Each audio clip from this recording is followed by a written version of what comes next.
For the Indians in their half of the first inning. Now the Red Sox step to the plate here in the bottom of inning number 1. Pretty skies, but fall is in the air here in Boston. Darren Lewis, who reached base the first 5 times in this series, leads off in center field. John Valentin has scored 5 runs, hitting second. Mo Vaughn, the 7 RBI record-tying performance in the first game, hits third. Nomar Garciaparra has 7 RBIs in the 2 games, hitting fourth.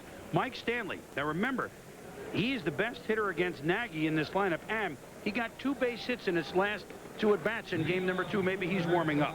Troy O'Leary needs to find the left field wall 6th.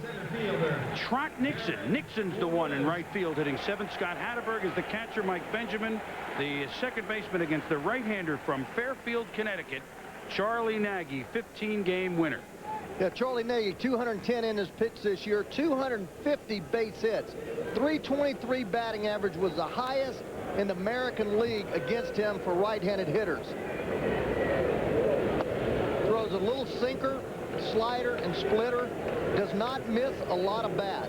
250 hits is a lot of hits in 210 innings. Not to mention 34 gopher balls, 3rd worst in the American League. I'm telling you, he is very hittable. He has to be right on, has to keep that ball right around the knees. Does not have very much room for error, but as his playoff record has indicated, he will battle you, and he certainly has been able to dominate these Red Sox of late. Loves pitching at Fenway. Grew up in Connecticut. The count is 2-1 to Darren Lewis, but he grew up a Yankee fan, which down in Fairfield County, which is the first county over the New York border, is not unusual.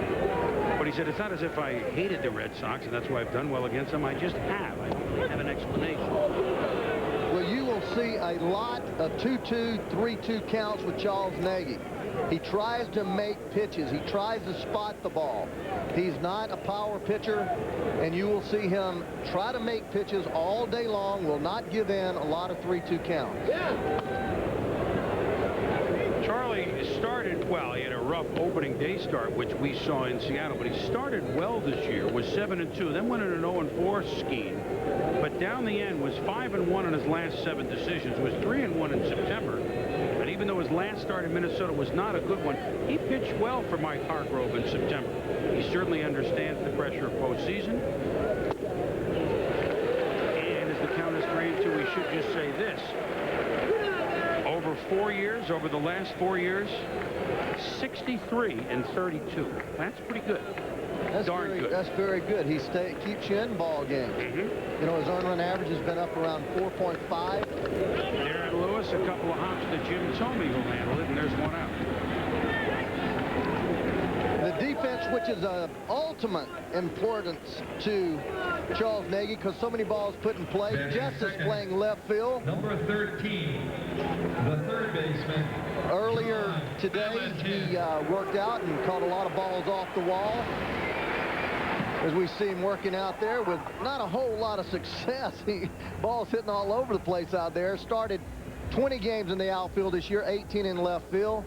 DH most of the time, but may see a little adventure out there today.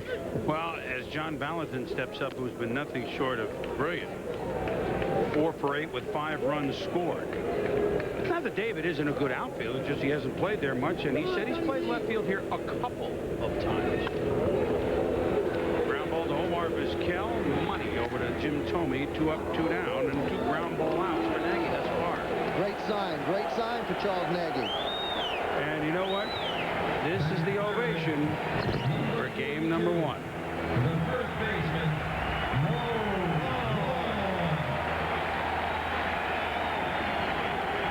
And of course the lingering, I shouldn't say lingering, the huge question of do you pay him and keep him here? And that has been a all-year soap opera saga, if you will, here in Boston, and will continue. But Mo is just letting his bat do the talking, and so far it's speaking pretty loud. Yeah, I pay him. I guarantee you I pay him. Oh, yeah. Ditto me. Of course, we don't have to write the check. No, we don't. They're going to have to write it to somebody, though, if they're going to compete.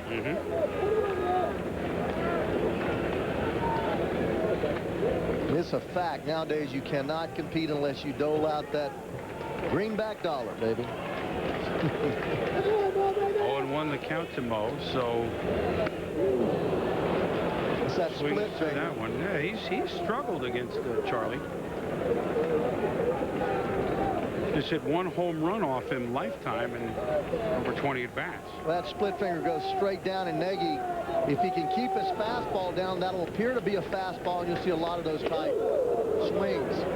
See, there's a fastball just 84 miles an hour. You're not going to see him much higher than 88 on the gun. On his best day, he sometimes hits 90, but he's not a power pitcher. As we've said, sinks the ball, that real good slider, almost a slurve that turns real hard away from right-handed hitters, and a split finger. Chopped into the Red Sox dugout. And another thing you will not see Nagy do very often is come, of course, that was way inside. He's not going to try and do anything bell tie on the inside part of the plate. Mo says he works me away, away, away, and differing speeds away, away. Well, it's hard for him to come inside because he has so much movement back over the plate to left-handed hitters. That ball moves right back into the hitting zone, so that's his tendency to go away. Went away, just missed. Count is 2-2. Nobody on, which, of course, already, we told you about this, the 34 Gopher balls, third behind only Tim Belcher, Woody Williams in the American League. But there's a talk to Mike Hargrove about that. We'll get into that in a moment. Grover said, boy, he was really giving up more home runs than usual early on because he was throwing his splitter. He was having trouble getting the splitter over. And he said, don't throw the splitter except for like 2 strike pitches for a while. It got Charlie in a little bit of a better rhythm, and now it's not an issue. He still will throw the splitter, but when he was really going bad for about 6 weeks in the Gopher balls this year, they were sitting on the splitter, which didn't split enough, on a like a 2-1 pitch. But tell you what, he knew how to handle Mo Vaughn right there. Saberhagen and Nagy doing their thing.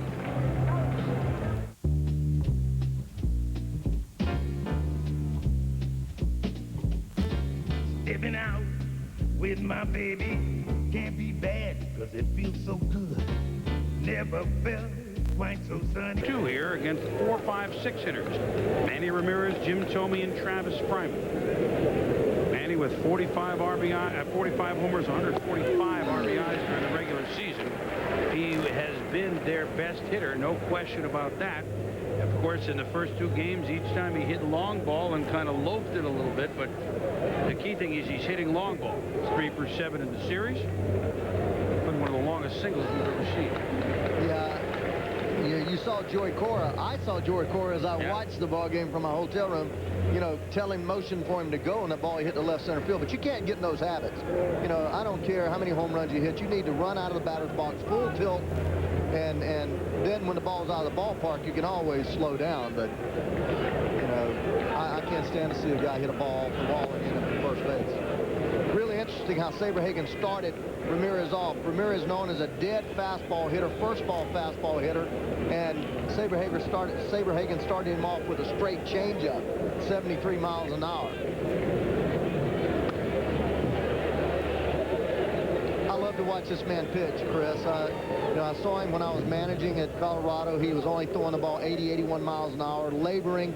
He was at the ballpark 10 or 11 hours a day, working his tail off, trying to get back right. But I thought he was done. I mean, he couldn't have broken, as they say, a pane of glass. But he's worked so hard. Now he just comes right at you here. A fastball, no, a breaking ball. He's going to throw a curveball right here. No, that was a fastball. He's using one as a fastball is going to be, as I now see it, a sinker or a ball that moves back. 2 will be a 4-seam fastball. 3 will then become his curveball, and probably a wiggle, or 4 or 5 will be his changeup. As the game goes on, I'll be able to read the pitches a little bit better. But We're up a little higher. Yeah, we're way up here. Here's 2 again. 1, 3, changeup. This should be the changeup. 78-mile-an-hour changeup. Count is full now to Manny Ramirez. Hey, what about the Saberhagen family here this afternoon, Ray? Not only is Brett getting the start, his wife Lynn sang the national anthem, as she did for opening day here at Fenway this year with Jim Thome on deck. Thome will come to the plate as Ramirez walks on a 3-2 pitch. She sang the national anthem on opening day here, and that was the game in which the Red Sox came from way back, winning in the 9th inning against the Mariners, and a grand slam by Mo Vaughn in the 9th off slope. Pretty good pitch right there. Rich Garcia, the home plate umpire, does not extend the strike zone at all. That ball just off the plate, just below the knees, and Brett does not get the pitch, and there's a very uncommon sight, Brett Saberhagen walking someone.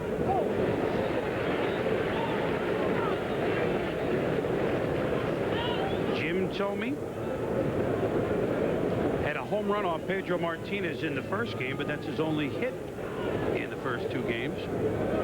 If the lefty, Pete Shirk, goes tomorrow, more on that later, it's possible we could see Richie Sexson at first base, the big right-handed hitter, instead of Thome. That could happen for the Indians tomorrow.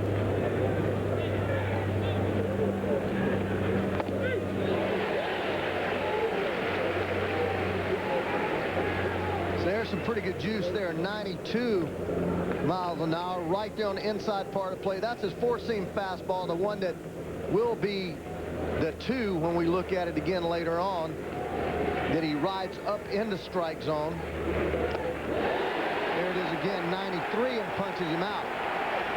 Strikeout for Saberhagen, and after 18 months of not really throwing a baseball and fighting his way back, what about his approach to baseball since his return?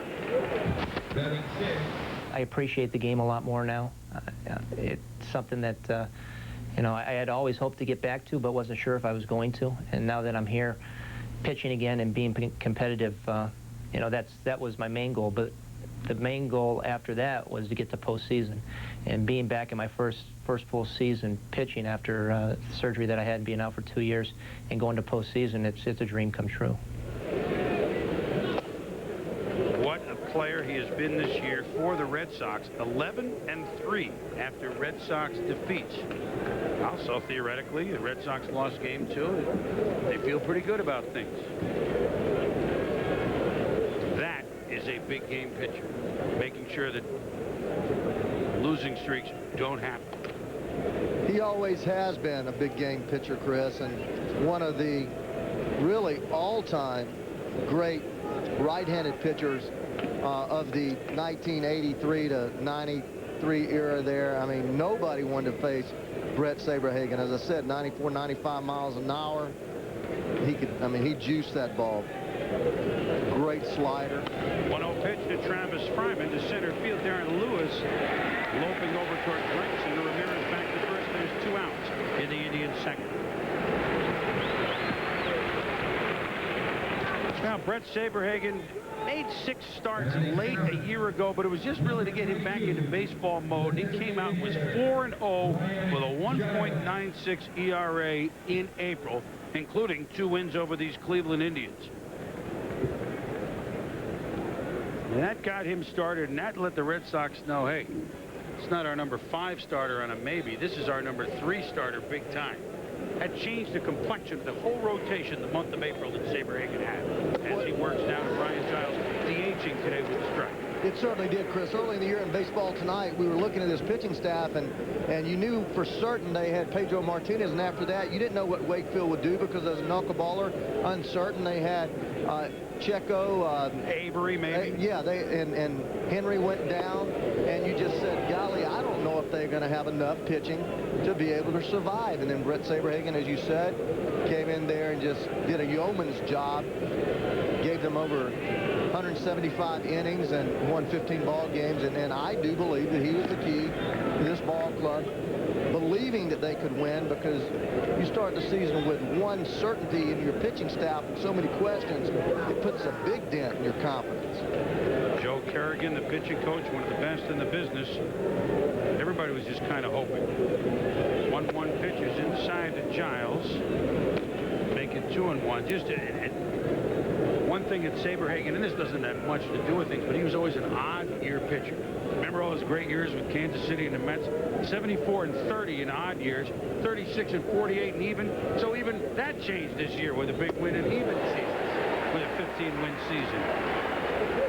Count is 2-2 to Giles. Both he and Charlie Nagy each won 15 games this year, Ray, and the team won 19 games in which they started. So it's almost a dead heat between these two. Who will come up bigger today? There's your storyline for Game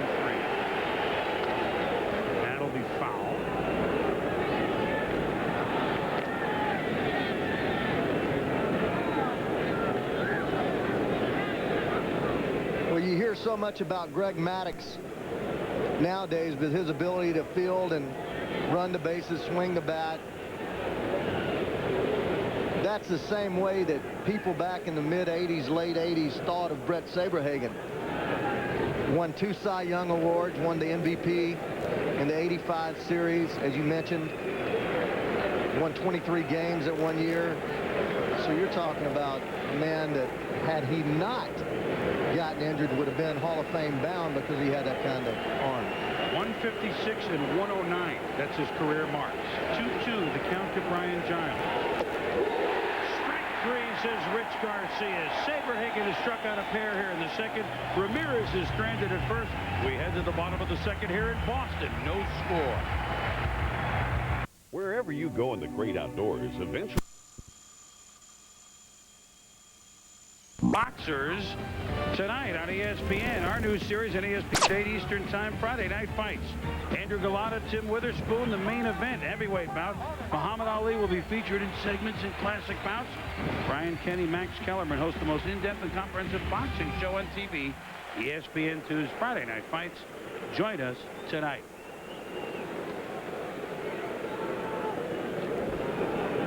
Nomar Garcia-Parra, Mike Stanley, Troy O'Leary trying to get things going here in the second inning for Boston against Charlie Nagy. Nomar with 7 RBI. Ripped this one to center field. Lofton going back. Makes the catch against the wall. Now, of course, as everyone knows here at Fenway, dead center is not where it is in other parks. That's not 410. Dead center is about 390. But still, that was about 5 feet away from being a wall ball. Nomar was on it, Ray. Yeah, he was. He hit this ball hard. Kenny Lofton getting a great jump. Absolutely on his horse right at the beginning of this thing. And this is what great outfielders, you judge them by their ability to get jumps on the ball. And he gets back there, finds the warning track, and just eases back into the wall. But I actually was watching the play, not the monitor, and he was off as soon as that ball was made contact with. Well, Nomar hit him, always has the smile, but he'll sit down and Mike Stanley will come up. For the Red Sox, Mike Stanley wants to help them do things right. Did you see Nagy's head on that? He thought it was gone. Chin was down to the shoes. Play at second base made by Joey Cora, and Stanley is gone. And remember, Stanley, of all the Red Sox, Nagy has owned this Boston Red Sox team. Of all the Red Sox in the lineup, Stanley is the one that's touched him the most with 3 home runs. Look at Charlie's head here. Watch this. Here's the crack of the bat, and Troy O'Leary. look at that. Well, the ball just didn't have enough elevation. It was certainly hit hard enough. It was just a line drive, and he knew that ball was a rocket off the bat, but it just didn't get high enough and didn't carry. Here's a guy the Red Sox need to get going. It's Troy O'Leary, who in the series is 1 for 8. Troy is an inside-out swinger, Ray. He likes to scrape the ball off the wall for a lot of his doubles. And some of the Red Sox brain trust said, well, we wish we could at least bring a little picture of Fenway Park and bring it along on the road. They're hoping that even though he's a lefty, he goes the opposite way some, and the sight of the Green Monster wakes him up at the plate a little bit, because they're going to need hitting other than just the top hill. And then Stanley woke up at the end of game number 2. They're going to need more hitting than just the top of the line. There you go. And at case in point, at home, 100 points better. There it is. 37 feet high monster. I think left-handed hitters feel like they're hitting more in a cage. You always seem to hit the ball better when you're in a cage because the surroundings are brought in, the focus is sharper. And I think left-handed hitters here, not only because the wall's there. Well, he pulls it, and Jim Thome is there, and Charlie Nagy 6 up, 6 down for him thus far. Red Sox killer Charlie Nagy doing his stuff. We are scoreless at the end of 2. Sandy coming up. Picture this, man. You're walking alone by yourself. It's dark out, and you trip. You fall off the curb, man. You lose your balance, and you go down hard on the knee. But get this, man. The 501 jeans are hard. Man, they're so hard that concrete doesn't even touch them. But get this. The jeans scuff your skin. Man, the jeans are so hard, they scuff you. Brett Saberhagen and Charlie Nagy here in the top of the third in a pivotal Game 3 of the best-of-5 series between the Indians and the Red Sox. Sandy Alomar Jr. steps up, and we've talked for the first couple of games on what about the worst offensive season that he's ever had. He's hurt. 6 homers, 235, but yet you turn on the light in the postseason, 3 for 7, a couple of doubles. Just to show, did he go? Yes, sir, 2 strikes. He had 3 doubles in his last 14 games in the regular season, Ray. And he's got the 3 doubles in the 2 postseason games. You turn on the light, these guys know what time it is. It's just a matter of concentration, Chris. I don't know what happens, but... Bat splinters. Garcia Parra to Vaughn. Alomar's gone, 1 out. But great players have abilities to go to that level that people talk about. You see it in so many different sports. Free throw shooters, golfers making putts, and quarterbacks and looking up at wide receivers. How many times did you see your favorite team, 49ers, with Joe Montana, and you just see it happen over and over and over again? And Alomar has always been that kind of player, and they somehow just rise to the occasion over and over and over again. I tell you, as a catcher, it's hard to have a good year in and year out. You get beat up so much. That's what's amazing about Rodriguez in Texas, how he's hit 305 years in a row. Some kind of talent. I know Johnny Bench seemed to have a great year, then an average year, then a great year and an average year, because, I mean, their toenails are beat up, their knuckles or their forearms, they're just beat to death. They say he can catch for us at any time he wants. 0-2 pitch to Joey Cora. Fastball misses outside. Cora coming over in the middle of the season from the Seattle Mariners, so even though he hasn't been in the postseason with these Indians, he certainly knows what it's all about. The Mariners have been there in recent years. Sky. Mo Vaughn calling for it. No, now it's Benjamin behind him. Mo is the deke. That was like the fake fair catch and let it roll into the end zone, you know. But that's Benjamin's ball in that particular case, and they're 2 up and 2 down for Saberhagen as we move to the top of the order, and Kenny Lofton. Another thing I look at with pitchers is posture and how they actually stand on the mound and how they look to appear. When you watch Saberhagen, he's out there, he looks as if he believes he can win. And he's always looked that way, even when he couldn't throw the ball hard. But he has that posture, that demeanor, that presence that just exudes confidence, and people feast off of that. His teammates feast off of it. The opposition doesn't. You know what Kenny Lofton can do at the top of the order? A home run on Pedro Martinez in Game 1, albeit at that point it was, you know, an 8-0 game, and he and Tomey went deep. One thing about Saberhagen is we'll keep our eye on this, Ray, and first time through the lineup this year, opponents hit .216 against them. Second time through, .288. The third time through, if he makes it through, .304. So he certainly has done a heck of a job. There it is, the first time through, and today that, you know, he gave up 1 walk and retired the other 8 guys. So we'll see if second time or third time is a charm for the Tribe. Not here. Saberhagen is still the snake charmer here at Fenway. We head to the bottom of the third of a scoreless game in Boston. You heard about the high endurance deodorant? 24-year-old Trot Nixon, Christopher Trotman Nixon, Wilmington, North Carolina.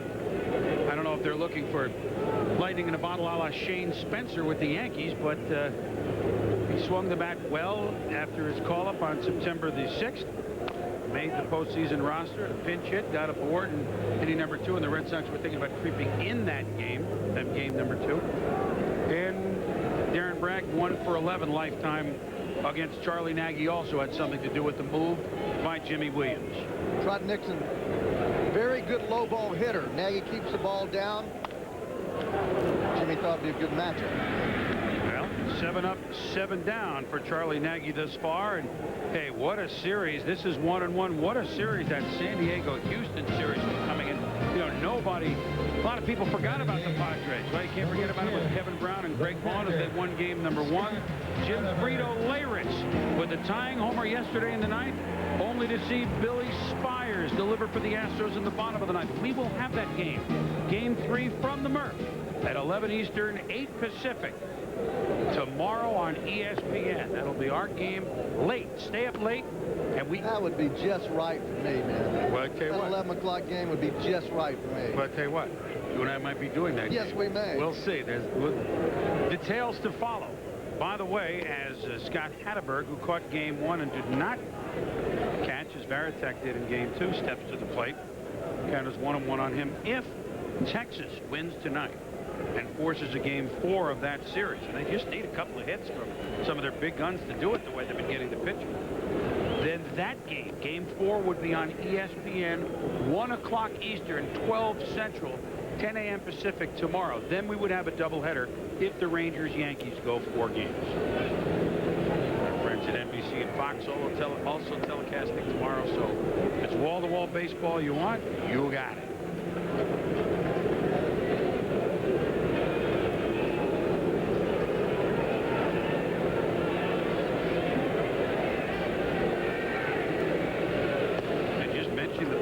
Series and this series 16 times again.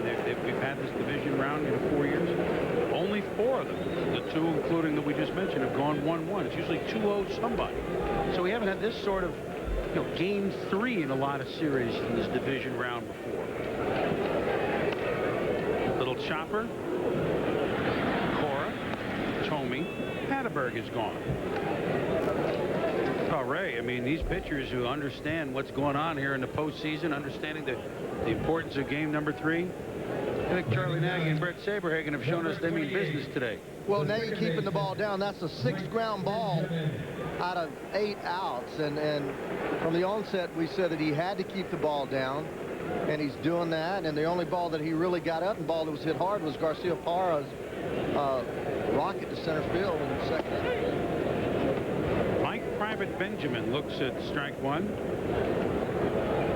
Benjamin 1 for 7 in the series. Possesses some of the longest sideburns in the league. Hoping to burn the Indians here. See, those pitches right there are starting right about knee high and going downward. He has that fastball and a sinker and a slider, slur, and all those balls go downward. And as a result, you have people hitting the top of the ball, but you get it up around thigh high, then they can do something with it. That ball again starting just below the knee, diving downward. That's a true sinker, 88 mile an hour. Here it is again. Look at it starting right about knee high and just barely missing the strike zone, but with good downward movement. Movement indeed. 9 up, 9 down for Charlie Nagy. We played 3 goose eggs. Baseball fans, here's a Major League offer you can't refuse. Just call 1-800-8-POP-FLY to request a MasterCard that has your favorite team logo right on the front. This special edition Major League Baseball credit card has no annual fee and a low introductory annual percentage rate. So join the team today by calling 1-800-8-POP-FLY and get an officially licensed cap with your team's logo sent to you free the first time you use your card. That's 1-800-8-POP-FLY for the official credit card of Major League Baseball. Okay, folks, what'll it be? Sweetheart? A Pepsi, please. We only got Coke. Sarge, you fight for freedom? Sure. Freedom of choice? Yep. I lived my whole life believing in freedom, that everyone, man, woman, or child, is free to be who we want, live how we want, and choose what we want. No Pepsi? You might as well tell me there's no Santa Claus. Come on, Grandpa. Where are we going now? To a far better place. A lot of folks in Johnson City, Tennessee will tell you when you need a part for your car, go to AutoZone.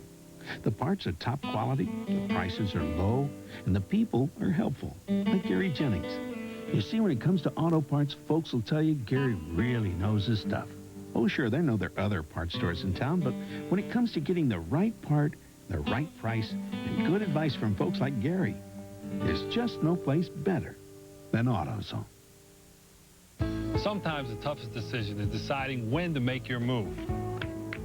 If you've been waiting to refinance, make your move now with the new Ultimate 125 loan from First Plus. It lets you refinance up to 125% of the value of your home, no equity required, so you can consolidate bills and get extra cash all in one loan. Make your move count with the new Ultimate 125 only at First Plus. Hey, son, get back here. Call 1-800-510-PLUS. Jim, one of my old students, John Panico, his work in the Joe Namath Pantyhose commercial inspired. So he was the director, huh? No, he shaved Joe's legs. NFL Countdown, Sundays at 11, Mondays at 6:30 on ESPN. A look at the 37-foot monster with the 23-foot screen on top of it and then over and above onto the Mass Pike. If you can hit it way back and gone, as many have done here over the years, no one's touched Brett Saberhagen or Charlie Nagy this far. 3 innings, no runs, no hits. Now we begin here with 2-3-4 in the 4th for the Indians. Omar Vizquel, David Justice, Manny Ramirez, Chris Berman along with Ray Knight. Glad you can be with us on our continued coverage of the majority of the games in the division series here on ESPN. We're very proud and always excited to bring it to you, especially this season, ball seasons. Count as 1-1 to Vizquel, who fouled. Well, actually, it was a fair ball. Ended up by the time the wind got done with it, pop up right in front of the plate. John Valentin in inning number 1. Omar hit 9th the first game, but game 2 and game 3 hitting in the second hole. Coming on is Lewis in center field. And he makes the catch. There's 1 out. Hey, we got some great football for you here. Sunday night, 3-1 Seattle Seahawks at 3-1 Kansas City Chiefs at 8:15 Eastern Time, following NFL prime time. Then on Monday Night Football on ABC at 8 Eastern, the Green Bay Packers in the frozen tundra of Lambeau Field, 4-0 against 4-0 Minnesota. So not bad when you can spin 14-2 as the two teams, the 2 games here on ESPN.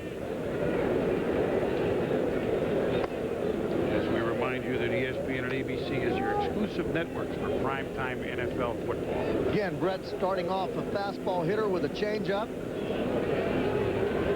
Ramirez, he starts off with a changeup. Just as a changeup, he comes right back with it, Chris.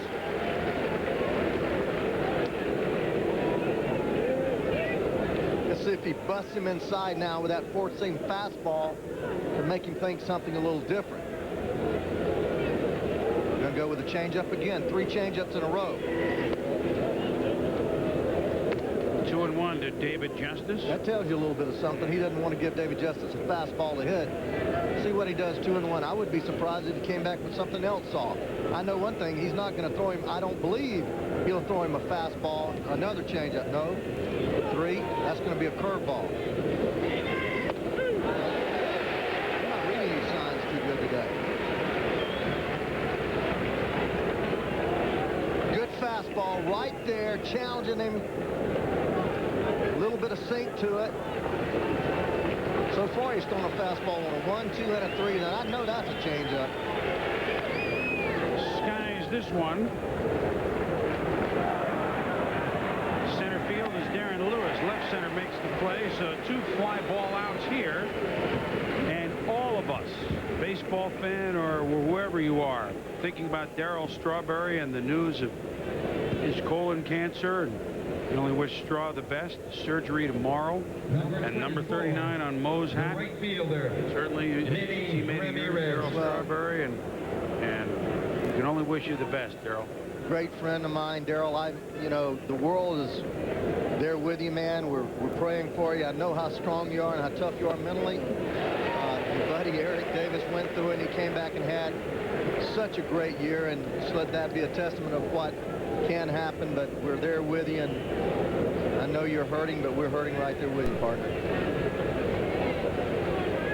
0-1 pitch to Manny Ramirez, who walked, the only base runner in the game. He did go around, says Garcia behind the plate, and cheated first.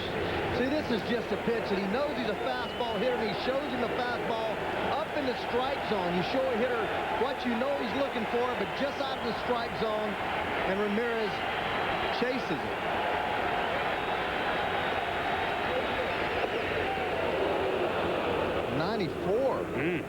Goodness. I don't think these guys are pumped up. Yeah. Now he's hearing it from all over the yard. They're on their feet and cheering loud in those bleachers. They're still in the sun. They think it's a perfect day out here, huh? Fans want a K. He has 2 thus far. He has 3 thus far. 1, 2, 3, 4th inning for Brett Saberhagen. We go to the bottom of the 4th. A pitcher's duel at Fenway. Bottom of the 4th in a game that is becoming a little bit of a nail-biter already. Darren Lewis, John Valentin, Mo Vaughn against Charlie Nagy, who has been 9 up, 9 down against the Red Sox, a team that he has owned. Again, if you weren't with us at the very start, Nagy 7-1 lifetime against the Red Sox, 4-0 lifetime here at Fenway Park.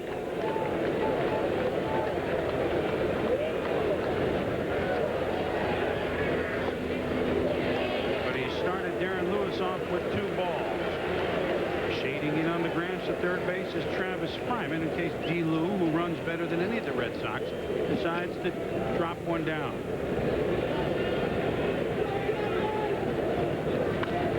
Chops it. Fryman off his glove, and we have a hit.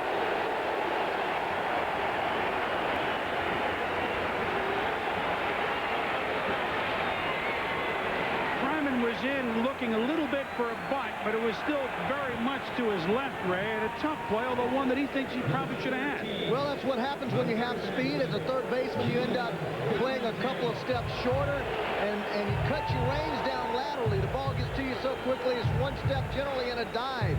There he is. He's pretty deep there, just average depth, not all the way back with 2 strikes, moving back. That ball is very quick infield here, especially balls that are hit right at home plate. There goes Lewis as Valentin flies one to left field. David Justice back against the wall, makes the catch, and now Lewis has a long way to go back. It's a close play.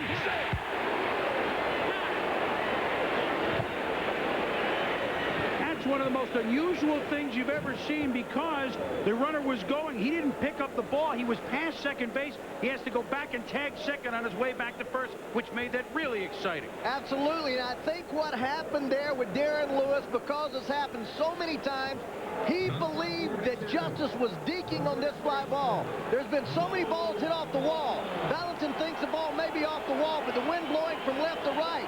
I believe he had to pick this ball up, but he thinks that Davis Justice is deking him, thinking the ball's off the wall. Then he turns back, goes back, retouches second base. I think he retouched it. He gets back, barely safe, but that is what happened. Darren Lewis definitely looked in at Valentin, but he thought that ball was off the wall. His left fielders deke all the time here, and then turn around and try to catch the ball and rebound. Hey, give Justice the nod. He's only played left field here a couple of games. He did a good job. Well, all he was doing was trying to catch it, but they've seen so many guys turn up like they're catching the ball. Yeah.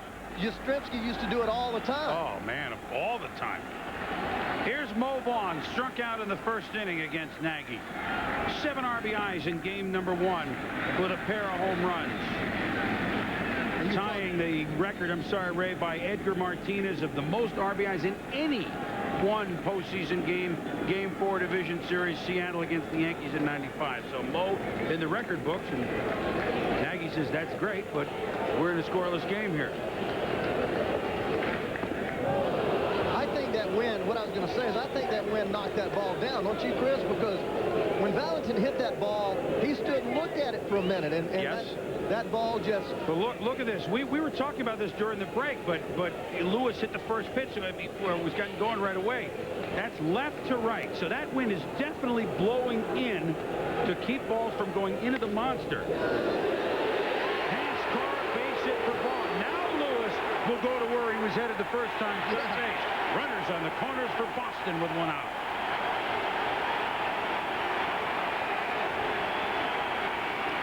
So there's your Mo Vaughn, not only power hitter, the Mo Vaughn that contended for the batting title until the last day of the season, won by Bernie Williams. Well, this is a ball that just did not sink very much, hit very hard up the middle. And Darren Lewis, with that speed that you talked about, easily posting the third. Now, the Red Sox are in business with one of the best RBI men in baseball at the plate. Mo trying to fire up the squad, and the chant is MVP. It could be for Mo, it could be for Nomar Garciaparra, who had 122 RBIs, 7 more than Mo did this year. And he, like Mo, with 7 RBIs in this series. Well, this is where Nagy gets very careful. He's going to throw Nomar a lot of junk here. Split fingers, breaking balls, fastballs. He's not going to give him a whole lot to hit. Another curveball. Because you know you got Stanley up next. Very slow runner. You got a chance right here as you see this curveball. Nomar pulling off the ball, trying to hit the ball to left field. My point is you've got 2 people here to get 1 ground ball. So he does not have to pitch to Nomar here and just give him a pitch right there to hit. Although you don't want to build big innings, that's the way Charles Nagy pitches. He is not going to give in 2-1. Shot foul, 2-2 to Garciaparra. Flew out to center field to lead off the 2nd inning. See, split finger right there, 2-1, split finger. He doesn't care if he goes to 3-1. Now, Nomar has to really protect here and just think about hitting the ball to right field. Nagy can't throw the ball by him. So you just try to hit the ball to right field, and then you're going to be on the breaking ball and the split finger.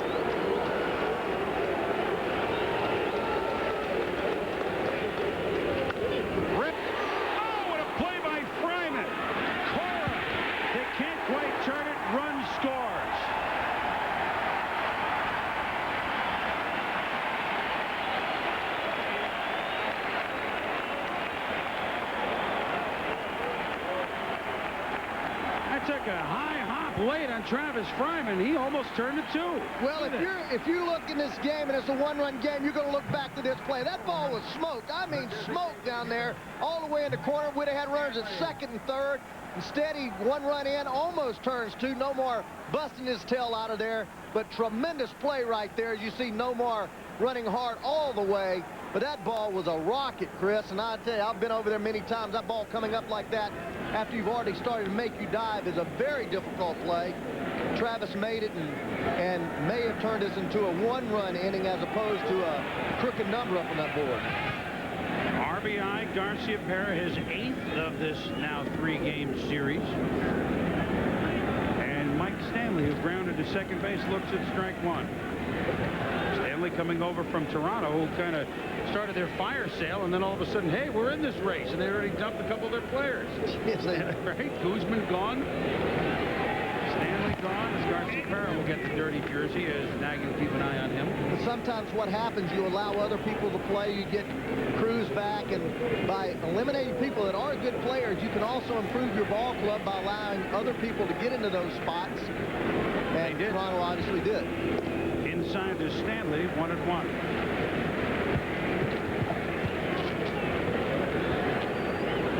Red Sox last in the league in stolen bases. Absolutely last in the league in stolen bases. Garciaparra can run, Lewis can run, but those are the only 2 guys that basically even try to run on this ball club.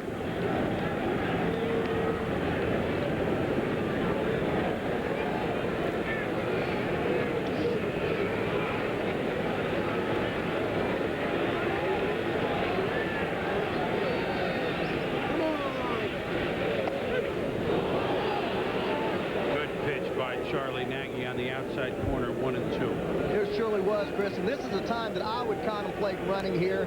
What you have is 2 strikes on the hitter down in the count. Probability of Nagy throwing some type of off-speed pitch. And even if you're thrown out, you start the inning off with a good hitter leading off. And Sandy Alomar's thinking the same thing. As he puts down split fingers, it means throw over the first base. Catchers have directives. Throw over, step off, slide step. Usually they use the split finger and then a number to indicate what they want him to do. Swung on and missed. So Nagy bounces back. A fine play by Fryman, but the Red Sox scratch through. We've played 4. 1-0 Boston. I called Noble. And as the Tribe comes to the plate, Sports Center at 7 following us here. This game at Fenway. If you want to see the Yankees and the Rangers from Texas, Game 3, our friends at NBC will have that for you. Sports Center with Linda and Steve Levy afterwards at 11 o'clock. And baseball tonight with Ravi and Peter Gammons and Al Leiter. Al's been great in the studio, as we knew he would be. With the striped tie last night. I mean, you know, that's a Jersey type guy. So we hope you've enjoyed our continued coverage of baseball tonight before all the festivities begin and after it's all over. We'll see if the Yankees are moving on or if Texas makes them sweat. Lowell has the lead here. The National League swings back tomorrow. Everybody going tomorrow if necessary. Jim Thome, Travis Fryman, Brian Giles. Thome, center field. Darren Lewis back, looking up.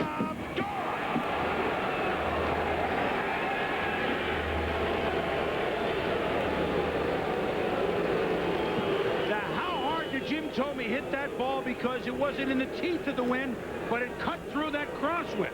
I figured it would get beaten down at the end and go off the wall. But instead, we almost lost our cameraman. I don't think that ball got high enough to be affected by the wind. Chris, that ball was pretty much a line drive. You see the ball come off his bat. It looks like it goes up, but it did not get much higher than the flag out there, and the ball just carries. And again, I think that ball probably was left center and moved back to center field with that strong wind blowing from left to right. But this is a part of the game that you're going to see these pitchers starting to change. Saberhagen only into the 6th inning this year 7 different times. Has gone 5 2/3 average over the course of the season. So as a result, he's going to start getting balls up in the strike zone due to being tired or fatigued. Let's just see if it has an effect. It certainly may have already. Thome's second home run of the series, and I hope Dina Sheldon, our camerawoman out there, is okay. I think so. I think we got the thumbs up. There. Okay. All right, Dina. Yeah, there's the ball. Perfect. Good job. And right, you heard the thud.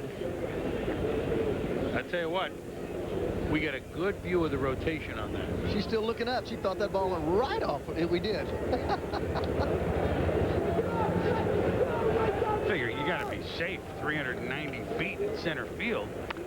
Travis Fryman ground ball to Valentin. Long throw to Vaughn, his Seton Hall teammate, Pawtucket teammate, Red Sox teammate. 1 out. Thome hit a home run here, of course, in Game 3 of the clincher in '95 off Tim Wakefield's support of Charlie Nagy. Curled that one around the right field foul pole that night, Friday night game.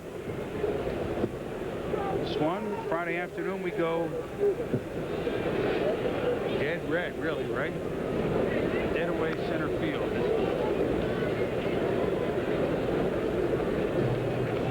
Just a little thing about center field here at Fenway. Now, if there was a World Series here, maybe they would open these seats up again. But right to where Thome hit the home run, that's an area called Knig's Corner.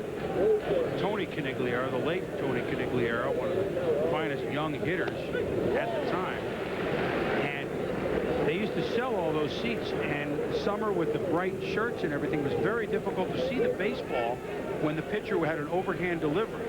And they think that maybe that had something to do with the night that he was beaten by Jack Hamilton of the Angels. Rip. No!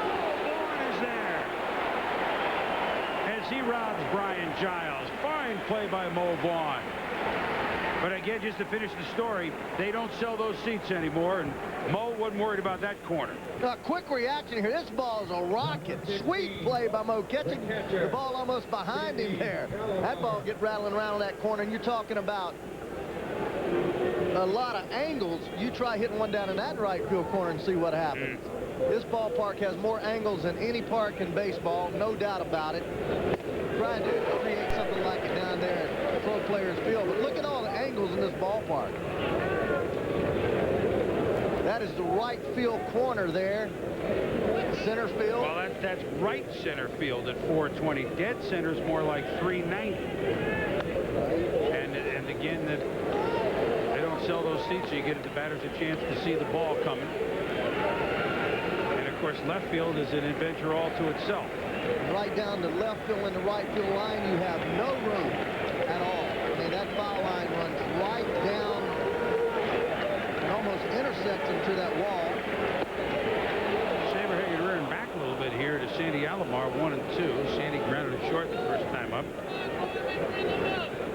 something that comes into play here, Chris, too, is that third base wall so often, and the first base wall, when balls are hit down that corner, the shortstop has to go out and get them because the ball caroms right back out in the short left field, right behind the shortstop.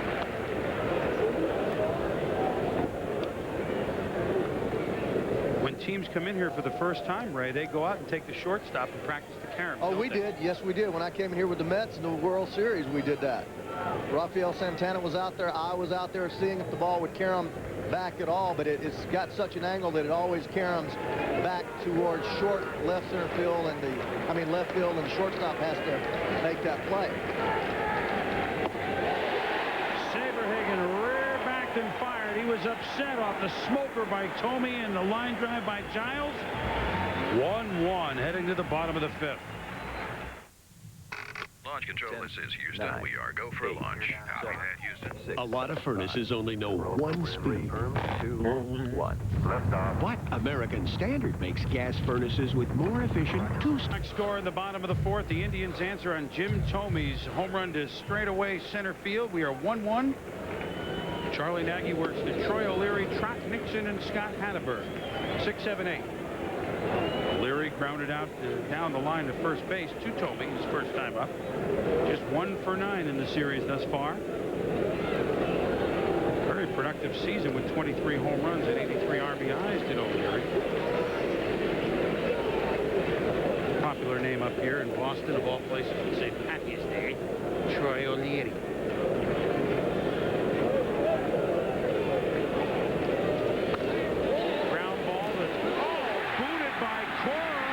Recovers in time, and O'Leary's gone. He's now 1 for 10. But we told you second time through against Brett Saberhagen how the teams have batted better against him. For Charlie Nagy, it's pretty similar as well, Ray.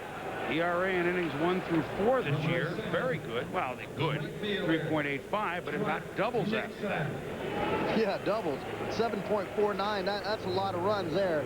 And again, when pitchers start getting a little tired, a little fatigued, their legs get tired, especially this time of the year. They don't have quite as much zip on their fastball. Their movement is a little more slight. It's not as quick and as late.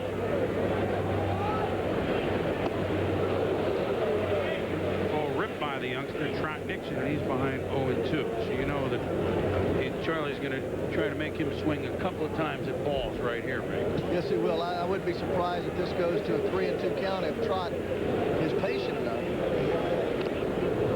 It's actually close to the corner, though. He has a hack at that. He does. And I like Joe Morgan's theory, and it was always my theory. A lot of these people get called out on third strikes on balls near the plate. Boy, when you get 2 strikes, you better hack. You got to expand that strike zone 3 or 4 inches up, down, in, and out.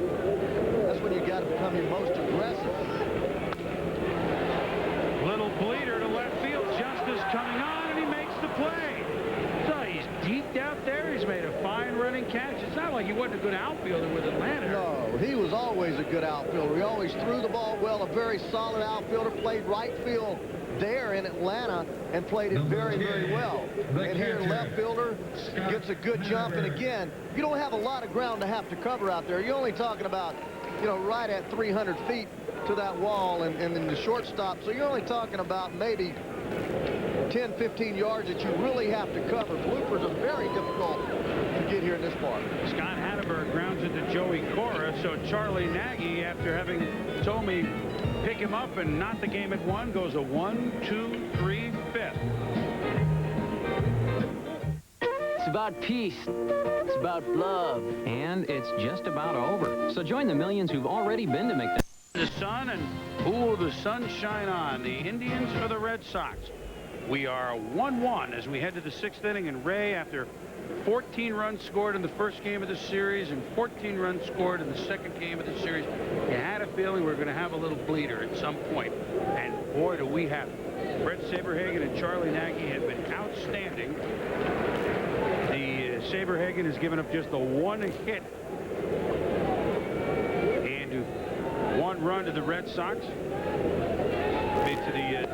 Let me get untangled here. Just the 1 run and 1 hit for Cleveland against Saberhagen. 1 run on 2 hits for the Red Sox against Charlie Nagy. Just the dinger by Tomey. As we go to the bottom. efficiency is so key to being able to get deep into a game as a starter, maintaining your stuff. Right now, we're looking at Saberhagen is at 70 pitches, 14 pitches per inning, which is excellent.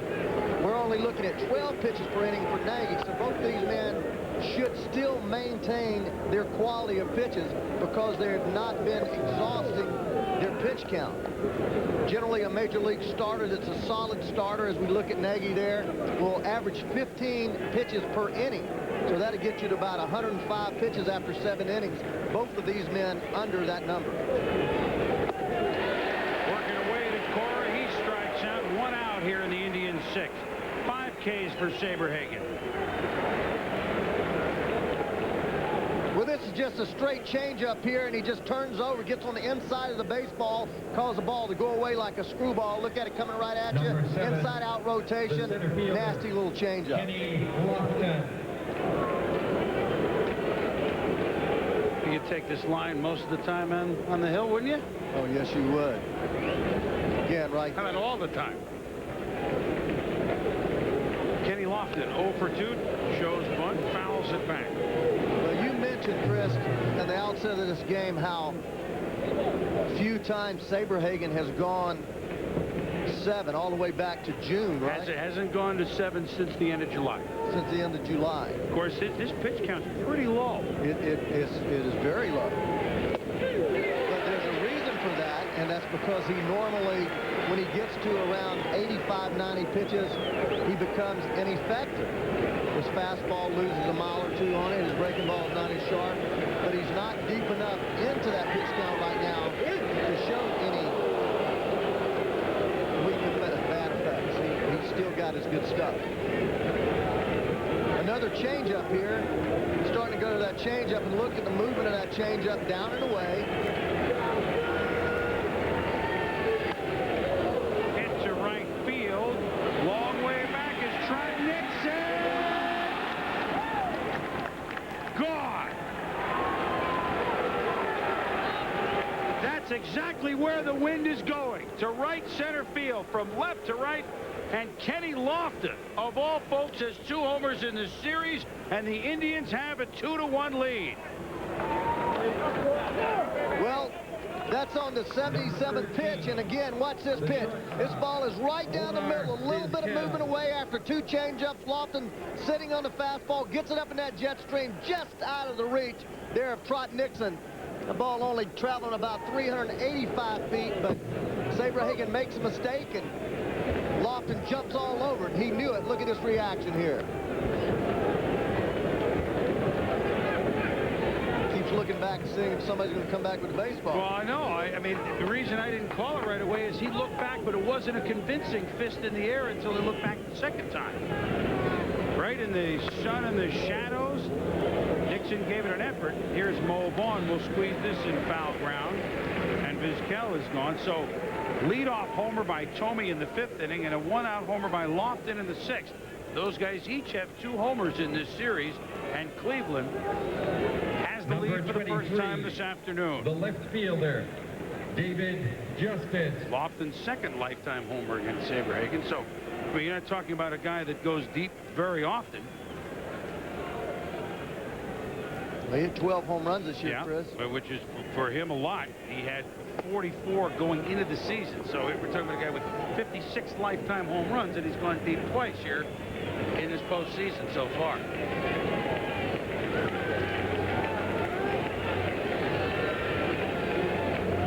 Count is 1-0 on David Justice.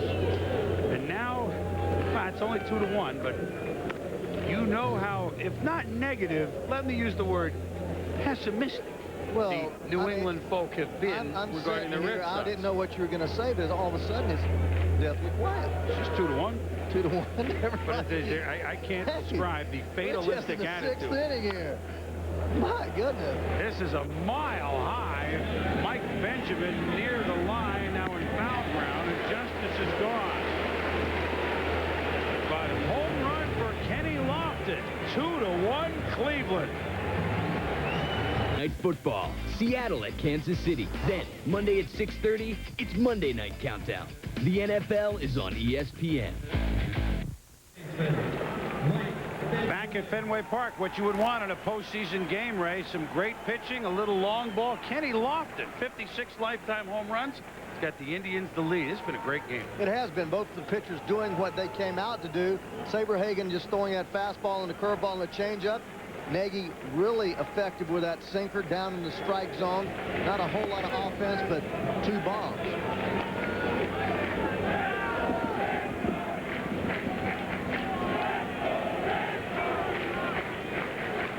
Working with a lead for the first time this afternoon. We'll start with Mike Benjamin, who he struck out to end the 3rd inning, and Darren Lewis and John Valentin. Just 2 hits for each team. The difference is that Cleveland has had the 2 home runs.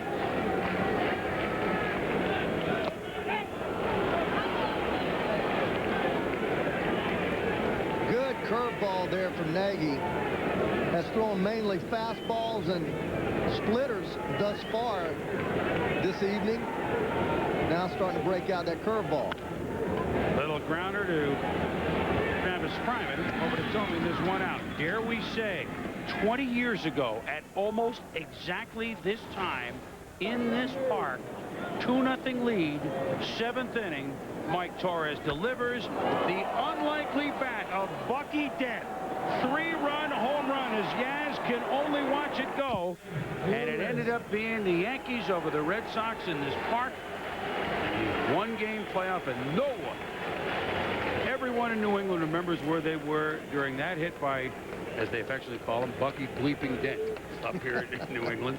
And there's Kenny Lofton, who maybe almost as unlikely a man to hit a home run. Now, it's not exactly the same circumstance, but 20 years ago, a late afternoon start, same day. Oh, man, it's just dripping with iron. It's awful. For those who grew up here. The only thing is they still have to get the Red Sox out. Well, he remembers. 12 more times, 12 more outs, brother. 11 more outs. The year Jimmy had that here, huh? Born with 12 bases. All for naught. It's just eerie that it's the exact same day. Hit pretty well to center field, but Lofton is there. Dennis Eckersley was here, sitting right around where he is. And you know what? Eck looked then about the way he looks now.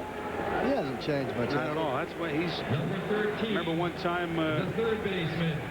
Yeah, he doesn't wake up. Well, now he might wake up around the 7th or 8th inning since he's more of a setup man. Yeah. But back then he didn't wake up to about 1 out in the 9th. Usually they started him pretty clean, didn't they? Oh, no, then he was 20-game Oh, he was a starter, wasn't he? Yes, he My was. gosh, that was long. Well, that's a long time ago. Yeah, hey. Heck, may be back next year, you know, for his 25th season. Well, we go back to that time, and it just makes you all aflutter. John Valentin, base hit. A base runner on now for Mo Vaughn. And the crowd knows it. Listen to them come up now with Vaughn coming up and Valentin after his 5th hit in the series.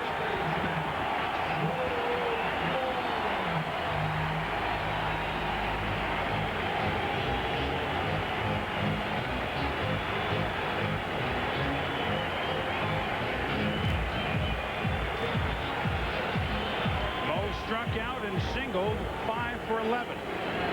Well, the first at bat, he threw Mo nothing but split fingers down on top of the plate. Then he started him off with a fastball, gets a base hit through the middle of the infield. As Joey Cora calls timeout for some reason, they call the umpires in.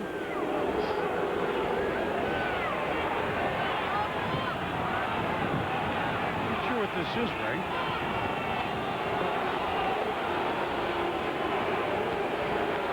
No idea. Garcia and Terry Kraft, the home plate and 3rd base umpire, talking about. But Joey Cora called time right away. He came running in. At any rate, back to Mo Vaughn and the issue at hand. Valentin, his longtime teammate, leads off first base. Charlie Nagy trying to protect a 2-1 lead.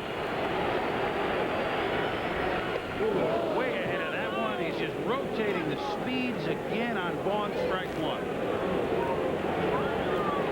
Well, here he is taking a lot off the curveball there, and Mo missing it about a foot. Jim Tomei holding on Valentin at first base, and that's because he doesn't want to play behind him and let a ball get down in that corner with 2 outs and score the run. He's going to stay right there on the line here in the 6th inning. A lot of people with a runner not apt to steal would play behind the runner with 2 outs right up behind him, but You like the move? I would hold him on. I would hold him on because I don't want the ball to go down in the corner. Now, if you get behind him, then certainly that gives you more range to the right, but Joey Cora is playing more in the hole, and he's kind of taking up the slack to cover that area. 2 Cora. Over to Tomei. Valentin is stranded, and we have played 6 here at Fenway. 2-1 Cleveland. Tonight at 8 o'clock Eastern Time, but we got a fight going on right here. Not a fight, but just an old-fashioned dogfight pitcher's duel. Indians and Red Sox trying to get the upper hand. The Indians trying to wrest home field advantage back from the Red Sox if they can win it. And they've got 9 outs to do it.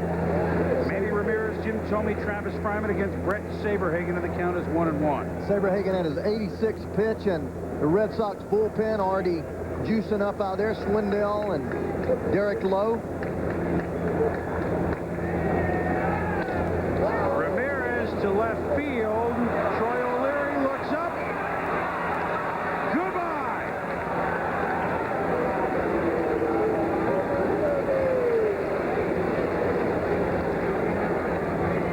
That one was hit in the teeth of a wind, which has died a little bit. 3 solo home runs. Tomei in the 5th, Lofton in the 6th, Ramirez in the 7th. 3-1 Tribe. Number 25, the first baseman. Again, look at the location of this pitch. Fastball right up there, letter high, just asking to be hit. And you go back and look at the scorecard through 4 innings, nothing hit hard. Then the home run in the 5th, home run in the 6th, home run in the 7th. And it goes to show you why Brett Saberhagen has trouble in the 5th, 6th, 7th inning. As he gets tired, he loses his ability to locate.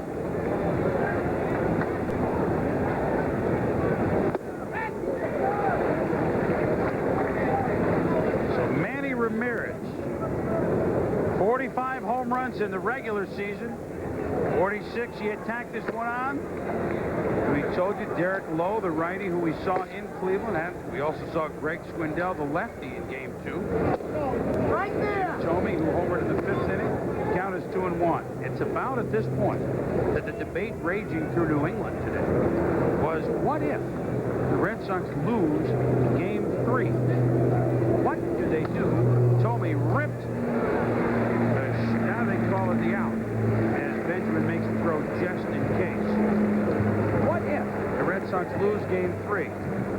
Does Pedro Martinez go in Game 4? Jimmy Williams has been staunch in saying win or lose. Number 17, lefty Pete Shorrock the in third Game number 4. Pedro has trouble on 3 days rest, not only here, but also in Montreal.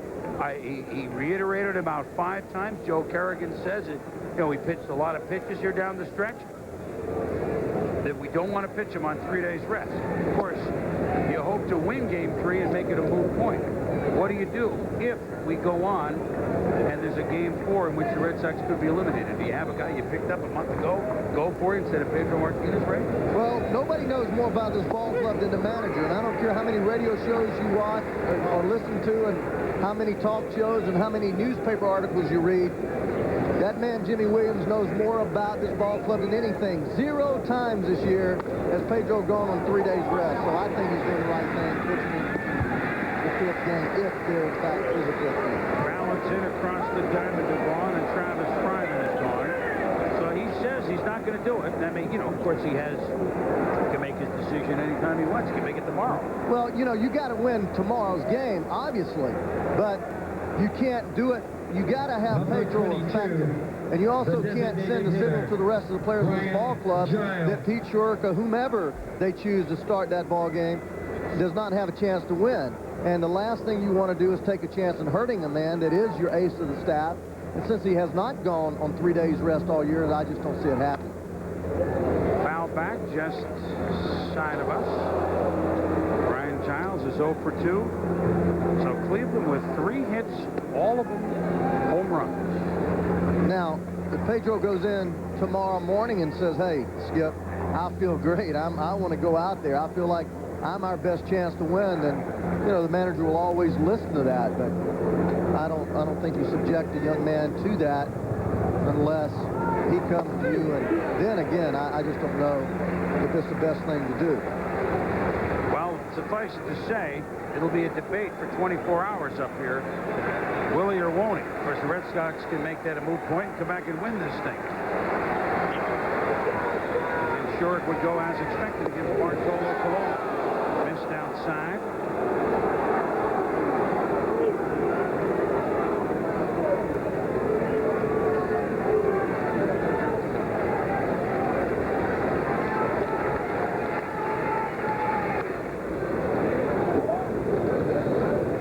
Thing Manny Ramirez on the home run, we didn't have to worry about going into a full gallop on it. It was gone. He can try. He didn't have to hear us say, you know, Manny, run this thing, man. But I think he was coming out of the box running. Yeah, he was. For a change. He was. Because I wasn't sure that would cut through. I knew he drilled it, but the wind is much less now. As a matter of fact, the flag is almost still than it was even an hour ago. An hour ago, that might have scraped off the top of the wall and not been a home run, Ray. It was that close.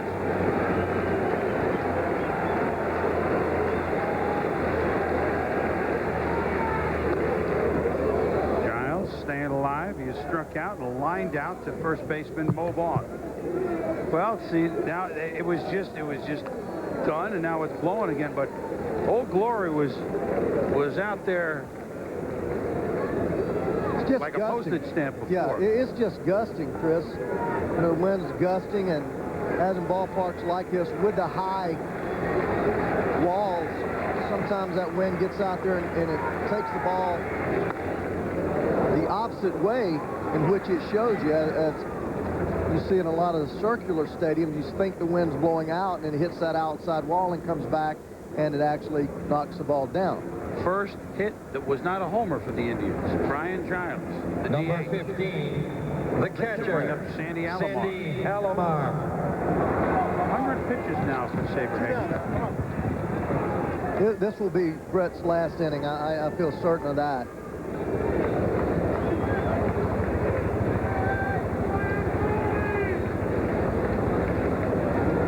And again, I mean, he's done a great job just not walking anybody, giving up just 4 hits, just 3 of them bombs, keeping his team in the ball game, giving them a chance to win.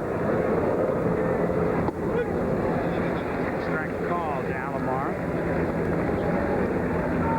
Hey, the Red Sox will take 7 innings pitched, 3 runs and 4 hits for Saberhagen any time. Any team better take that. Yeah. In any league.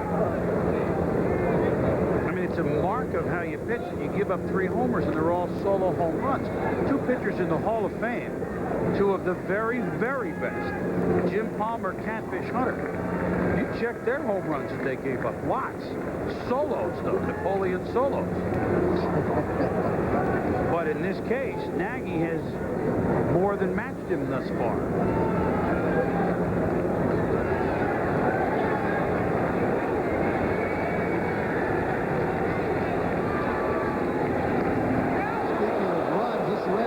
Team was 5th in the league in runs scored, scoring over 850 runs. That's almost 5.5 runs per inning. Look at here, he's never really on the mound. He was behind the mound there, never actually towed the rubber trying to trick. Well, Red Sox scored more runs than Cleveland this year, which might surprise some people. Higher batting average. I mean, you look at the lineup and the names and you wouldn't think so, but they did this year, so. Look at that name in the lineup, and you say, okay, let's see how they do. Yeah, he's going to put up about 200 of them. He's going to put up about 200 more. Yeah. That's 400 when you look at their RBIs and their runs scored.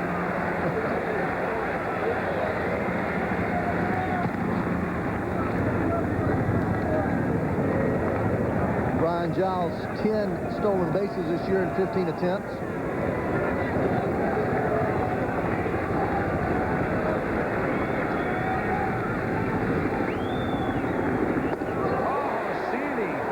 tried to tomahawk a pitch out of the strike zone. But another bomb for Manny Ramirez, and Cleveland thus far has had a host of heroes.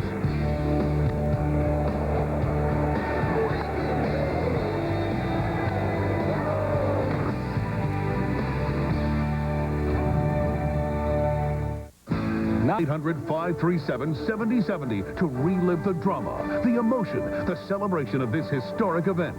Call 1-800-537-7070 to order this special collector's video. Only $19.95 plus shipping and handling. Own a piece of baseball history. This has been a message from Major League Baseball. At Fenway, Charlie Nagy's mom, Fran, on the left, his wife, Jackie, on the right, watching him deliver to Nomar Garcia-Pera. One pitch, one out here in the 7th inning, and they like it as Justice squeezes it, and Nagy and the Indians are 8 outs away from regaining the upper hand in the series, or gaining the upper hand. But Charlie has pitched a whale of a game tonight, which it is now almost night. Remember, he is 4-0 lifetime here at Fenway, 7-1 against this team. So business as usual for Fairfield, Connecticut, the University of Connecticut, former #1 pick of the Indians, Charlie Nagy. People just feel good in some ballparks, in some batters' boxes. You see the ball better in some fields, and you get guys in the big leagues that run off stats like this all the time. Chris, when I went to Atlanta, I hit 400 my whole career there. My family came. You know, it was just a real positive feeling. And obviously, Charles Nagy feels a little positive about being back in New England.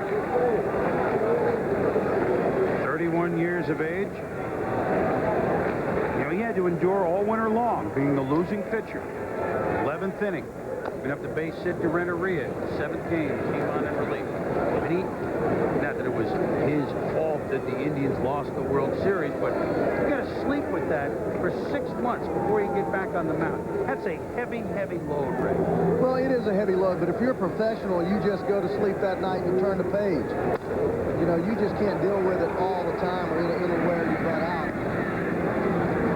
Stanley grounds out on a broken bat to Travis Fryman, and there's 2 outs. This copyrighted telecast presented by authority of the Office of the Commissioner of Baseball and not be reproduced or retransmitted in any form. The accounts and descriptions of this game cannot be disseminated without express written consent. Well, we think he's done. We don't know that yet. Well, he's at 100 pitches. I have to believe that his evening is over. Troy O'Leary grounds it to Cora. Hey, Nagy just as strong here in the 7th as he was in the first 3 innings when he tired all 9 that he faced. We've played 7, 3-1 Cleveland.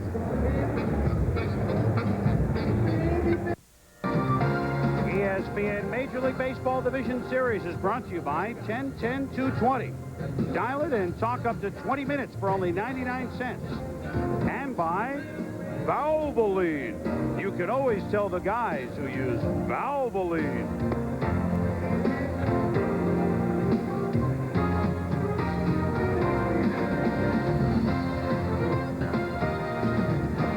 Three to 1 Indians leading here in Boston, and that will be it for Brett Saberhagen, who pitched brilliantly, but allowed 3 solo homers to Jim Thome in the 5th, Kenny Lofton in the 6th, Manny Ramirez in the 7th. So he can stand only to lose this game after a valiant effort and a heck of a line. 7 strikeouts. Oh, he pitched a great baseball game. You got to figure that a team that averages 5.5 runs a game would be up about 4-3 right now. But Sabes did his job, and now it's up to the Red Sox offense to pick him up as we look at 37 years old. Jim Golf Coursey. Golf Coursey, yes, sir. 18th year in professional baseball. Has done a great job for this club after getting called up from Pawtucket. 3-2 is a 2.59 earned run average. Here's a guy that's very tough. I wouldn't want to face him. His ball goes all over the place. Moves, fastball, he sinks it, he runs it. Curveball, slider, changeup, and he just jumps right at you and throws everything. Elbows, back. Had an outstanding game, number 1. Yeah, Pedro went 7 innings, and he finished up. The second baseman. So they're looking for more of the same, although this time in a keep them close type of role as opposed to just close it out role. Cora, Lofton, Vizquel.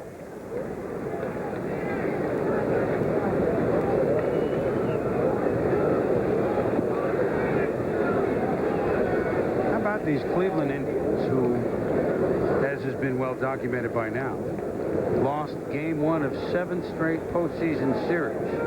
In the 6 before this, they came back to win 3 of them. Last year, they won, both the division series against the Yankees after losing game 1, the ALCS against the Orioles after losing game 1, and they almost won the World Series after losing game 1. So Red Sox had them down, everyone up here jumping around for good reason.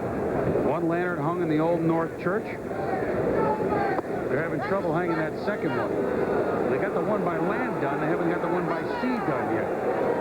3-0 is Corsi to Cora. Kenny Lofton on deck. His home run has given the Indians the lead. Very professional ball club, this Cleveland Indian club. Reminds me a lot of the Braves, built from top to bottom. Great ownership, great leadership. There you see Hargrove. The great job that John Hart has done with the ball club. They just don't panic, Chris. Well, Corsi has issued a base on balls, not what Jimmy Williams has in mind. Hey, what we have in mind is some big-time football. Sunday night at 8:15 Eastern, the Seahawks and the Chiefs at Arrowhead, each 3-1. Monday night football doesn't get better than 4-0 Vikings at the 4-0 Green Bay Packers on ABC at 8 Eastern. We'll start it with the Blast here on ESPN and ABC, your exclusive networks for prime-time NFL football. Now, there's John Hart in the crowd. You're right. He's personable, as good as it gets at his job, always willing to take a chance.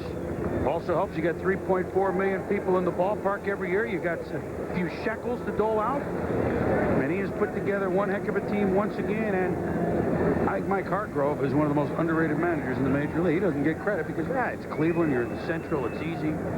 Get the 2 out of 3 World Series, right? Easy. Hey, you're dealing with a lot of things having to go right, and John Hart, as we see him there again, came over from the Baltimore Oriole organization, Hank Peters' protege, and the thing that he does is treat his players right.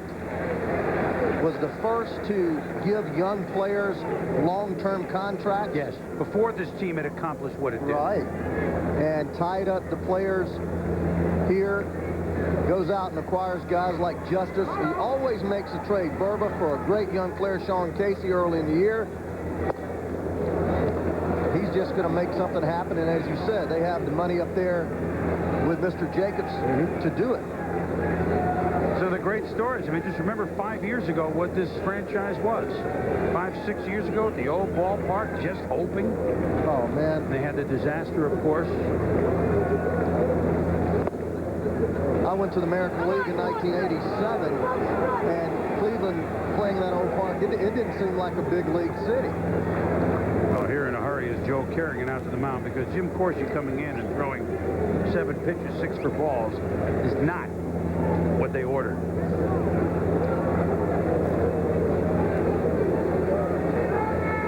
There it is. Last 4 seasons, it's just 100% different. You know, even in New England, they talk so much about the curse of Bambino, and they talked about this game 1, Ray, and 80 years since the Red Sox won a World Series in 1918. It goes back to 1948. So this team won it, and oddly enough that year, they beat the Red Sox in a 1-game playoff to win the American League and beat the Boston Braves to win the World Series. So if it's one thing Cleveland can do in the postseason, it's beat Boston. I mean, the old Cleveland. Swindell, the lefty, Dennis Eckersley. The right-hander loosening up. Good hit-and-run count here. Lofton handles the bat very well.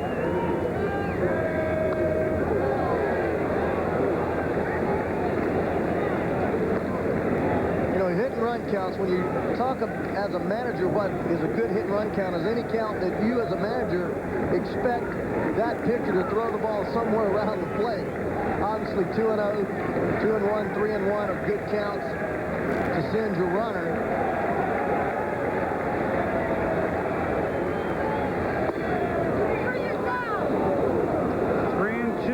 Corsi to Lofton. Cora at first. None out here in the 8th. Jimmy Williams just needs to keep his club within 2 runs.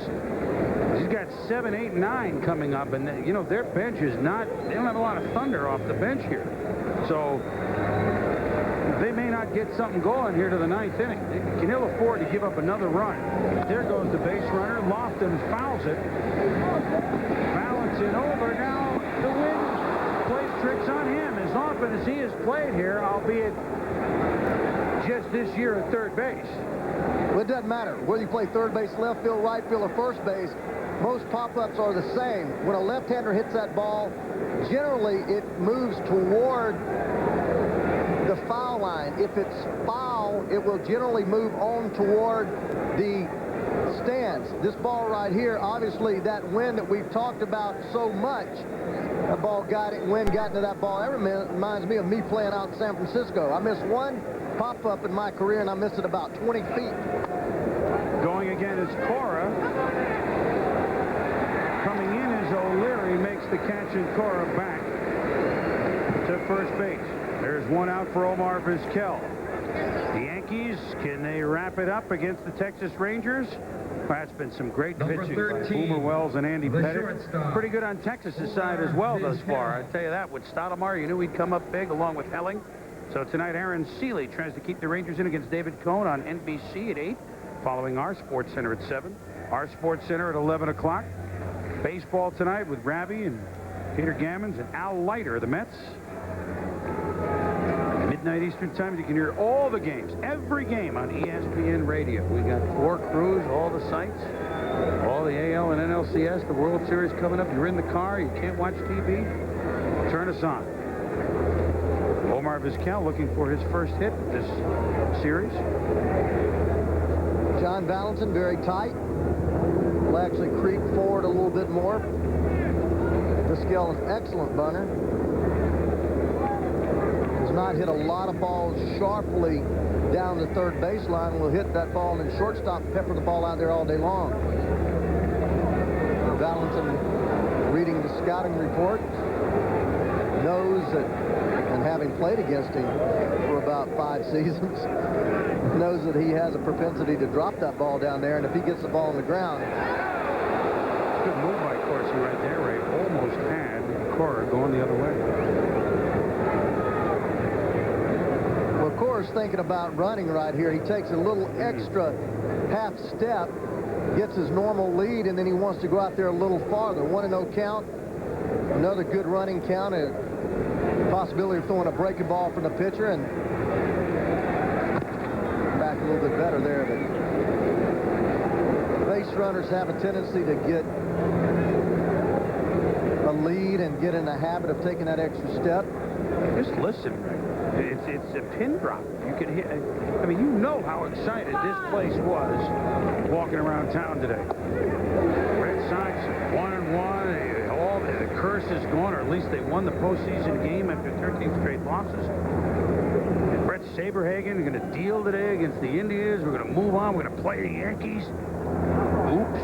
They talk about it too much, Chris. They talk about it too much. Yes, they do. The more you talk about it, the more you think about it. And you know, everywhere I've gone, ever since, you know, we played the Red Sox in '86, but even prior to that, to Bucky Dent, to Babe Ruth, there's been all kind of curses here as Brett Saberhagen takes in the rest of the night's action. Slapping but foul down the line. Of course,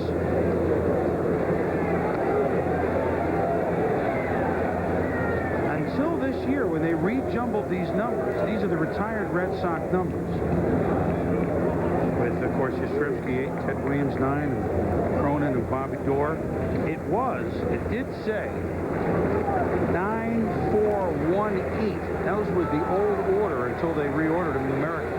9-4-1-8 was the day before the World Series started, the last time the Red Sox won one. Fly ball down toward those numbers. Trot Nixon is there, and Vizquel is gone. So the World Series in 1918, the last one in which the Red Sox won, began on September 5th, 1918. Oh, no, everyone in Boston knows this. Those numbers would stand there haunting out there. They finally said, let's go in numerical order. Let's get rid of it. And at least make it 1-4-8-9 instead of 9-4-1-8. Get rid of it. They're just looking. That's what I mean. Well, Babe Ruth, of course, won a game in that World Series in 1918 against the Cubs. So you talk about star-crossed franchises. They do look, though. It's fatalistic here. Justice is 0 for 3. Meanwhile, back to the present. Hey, how about they open up Fenway Park in 1912, April of 1912, right? And it doesn't make the headlines the next day. They open it up. It doesn't make the headlines of the paper. The Titanic sunk.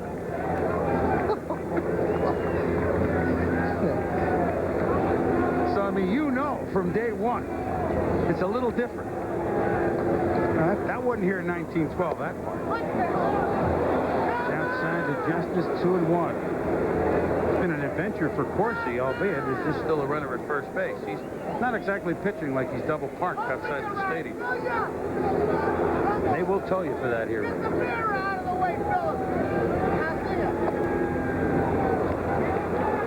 3-1 to Justice. Really dangerous situation for Corsi here. Justice, one of the best triple hitters in the game. You get him ahead in the count, he looks in an area that he knows that he hammers the ball, and when he gets it, he doesn't miss it very often, so you better be very careful right here.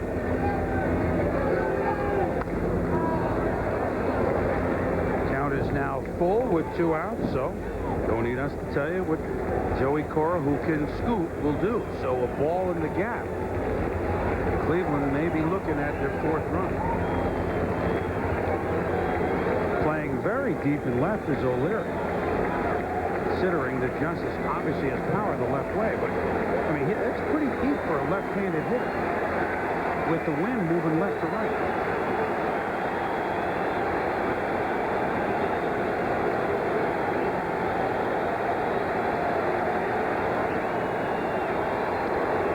And on the nose to right field, Nixon trots in and makes the play. Cora is stranded. Corsi eventually does the job. The Red Sox come to the plate in the bottom of the 8th, needing a deuce. Southern New England native Charlie Nagy has twirled a beauty at the hands of the Old Town team. He and the Indians lead the Boston Red Sox 3-1 as we hit the bottom of the 8th inning. And the Red Sox are hoping to get something going at the bottom of the order. But against Charlie Nagy here in Fenway Park, they've never done it. Never beaten it. But Nixon makes it perfectly clear that the Red Sox are not going to roll over and a base hit. Perfectly clear with a leadoff single. Well, Jimmy Williams played a little hunch by starting Nixon. They only have 4 hits, and there's one of them. The Nagy family, Jackie, his wife, his mom, friends, family, looking on, hoping that Charlie's magic can come through.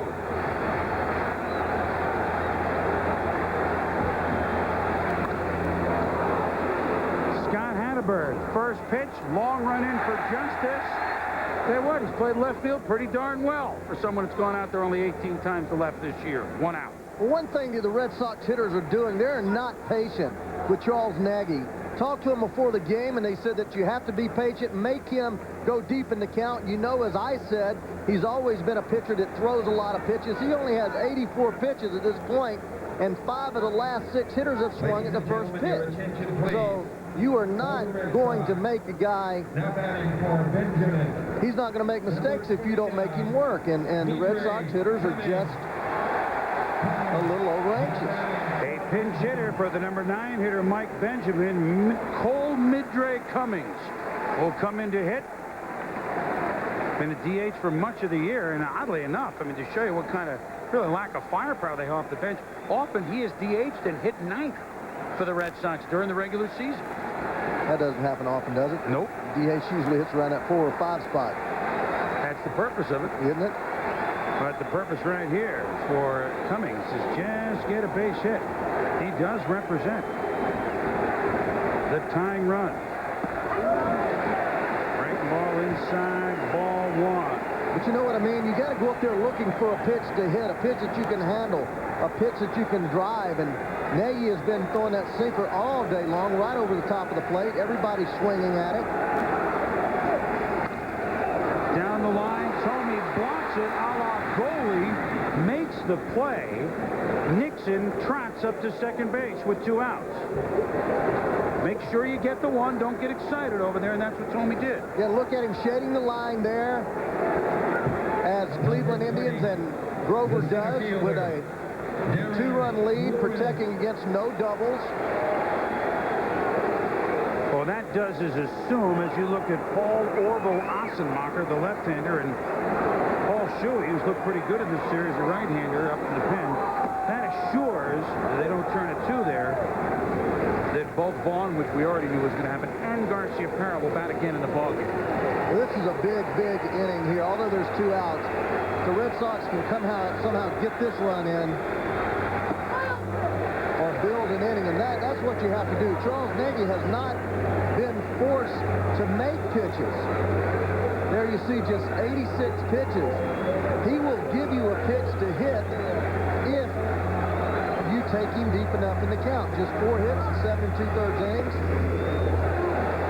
2 balls to Darren Lewis. I mean, this word on Nagy, I mean, you know, he's been quiet. People have criticized. He's never lashed back, but he's coming up awfully large in a game the Indians really have to have. And he's come up large against a guy that's pitched very well today, Brett Saberhagen. Strike in the outside corner to DeLu. You just can't underscore. I know it's a team he's owned, and you said he just feels comfortable. Look at this pitch here. He just throws the ball outside. That ball, as Alomar reaches out and backhands it, pretty close pitch. We got it as 2-1. They called it a strike, 1-2. Ground ball to short. Vizquel. Tomey with the scoop. Lewis is gone, and so are the Red Sox. Nagy and the Indians are 3 outs away from taking a 2-game to 1 lead. We've played 8, 3-1. They come from all over for the most agonizing test of endurance motorsports has to offer, the heavyweight championship of off-road. Manny Lofton, 2-1, Cleveland. 7th inning leadoff homer. Manny Ramirez off Brett Saberhagen. And the Indians and Charlie Nagy lead the Sox 3-1 here in the top of the 9th, and now pitching the man that has made more appearances than any pitcher in the history of Major League Baseball. He'll be 44 years young tomorrow. The Eck, Dennis Eckersley. Boy, I faced him as a starter. I faced him as a reliever. Did not have a great year this year, but should be in the Hall of Fame. Look at that. 39 2/3, but must put a stop to this Cleveland offense and hold them right here to give the middle of the Red Sox order a chance to do something, as Trot Nixon's base hit proved to be pretty big, so that it allows Valentin, Vaughn, and Garcia Parra, 2, 3, 4 in the 9th inning. Ramirez, Tomey, and Travis Fryman to face Dennis Eckersley. 1,071 appearances the last week of the regular season, breaking the mark held by Hoyt Wilhelm. Began his career with the Cleveland Indians. Pitched a no-hitter as a Tribe. Had a big signing bonus at the time, and went to the worst place you could get to be a young man with money. Played for the Reno Silver Sox, and that bonus was gone in a hurry by his own admission. A few years for the Indians, came over to the Red Sox. Manny Ramirez down the line, back, oh!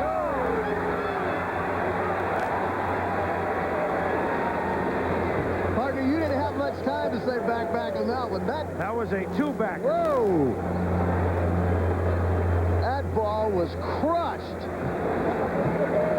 Manny Ramirez, who had 5 homers in a 2-game span this year, just a couple of weeks ago, now is at 2 homers and 2 at-bats here at Fenway. Fastball down, and before you can say back, that thing was gone, baby.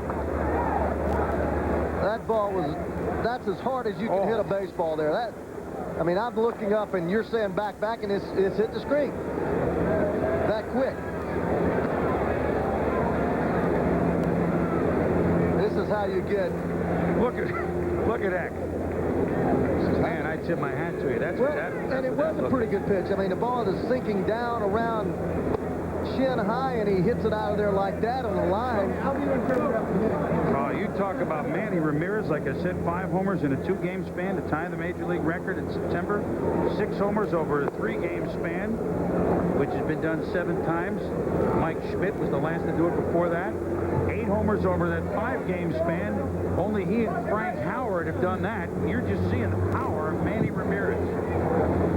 Put it into some of our Eckersley stories for a while. I mean, that was a... I don't even think that was a deep throws. Deep throws of rope. Yeah. Now Jimmy Williams, has, what they're all going to want to know. Is it Pedro tomorrow? What's it going to be, Roy? Yes or no? Eckersley comes back to strike out Tomey.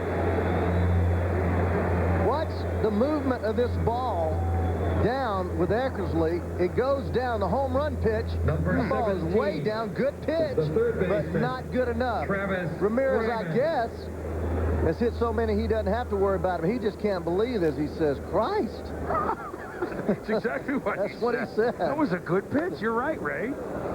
Travis Fryman to Trot Nixon, and there's 2 outs. Back to Eckersley. I mean, he's still come in. I did pretty well here. He's 100 wins as a starter and a reliever. How about over a 2-year span one time with Oakland? 2 years over a span where he's saved about 90 games. He walked 7 batters. But Manny Ramirez got the better of him. He said, well, I remember reading about you, or my folks telling me that you used to pitch for Cleveland. I certainly wouldn't remember that. Well, in 87 and 88, just real quick with X, I faced him in the American League, and he'd come right at you, but the first pitch would be so effective. Throw that first pitch on the black away to be 0-1. See you later. Johnny Valentin squeezes the pop by Brian Giles. Manny Ramirez's second homer of the game has given Cleveland a 3-run lead, but the heaviest of metal coming up for the Red Sox in the bottom of the 9th. My parents... The Red Sox have their work cut out for them, but they've got the guys that can do it. Cleveland 4, Boston 1. Chris Berman and Ray Knight with you at the bottom of the 9th at Fenway. Valentin, Vaughn, Garcia-Parra. And the 40-save man for the Cleveland Indians, Mike Jackson, who pitched his longest outing of the season, a 2-inning save in Game 2, has come on in relief of Charles Nagy. Nagy was brilliant. Jackson now will try to close the door on Boston and give Cleveland a 2-1 lead. With Nagy only 89 pitches. Great job talking about going out and doing the job on the road in a crucial series, matching up against outstanding pitcher Brett Saberhagen. Nagy could not have pitched any better. Valentin singled his last time up in the 6th. The rocket that Fryman handles 1 out.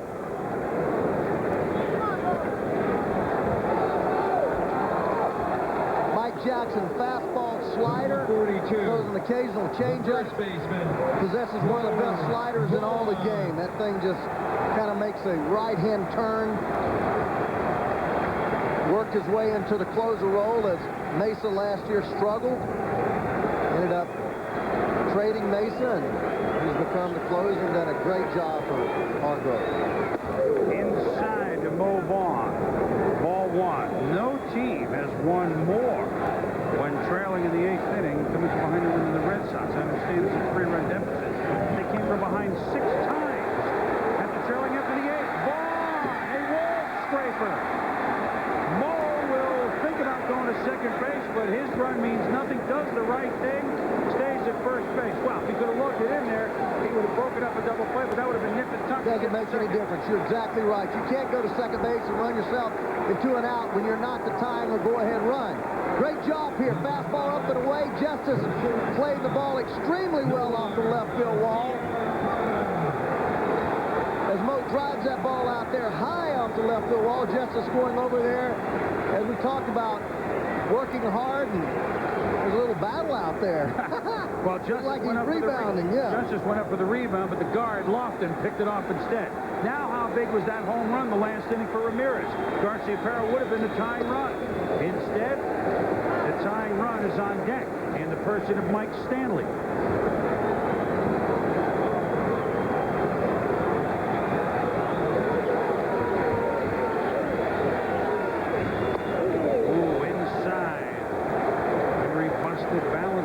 side. We had some stairs in the last inning of game number 2.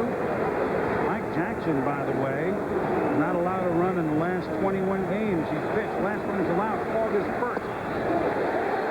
That's an interesting pitch. 2-0 slider. I mean, that's a strange pitch there. Heck, you're up 3 runs, throw the ball right down the middle. If you hit home run, you're still up 1. Garcia behind the plate, 3-1. Nomar 0 for 3. Boston with just 5 hits. Same with the Tribe. Garcia Parra hits one to left center field.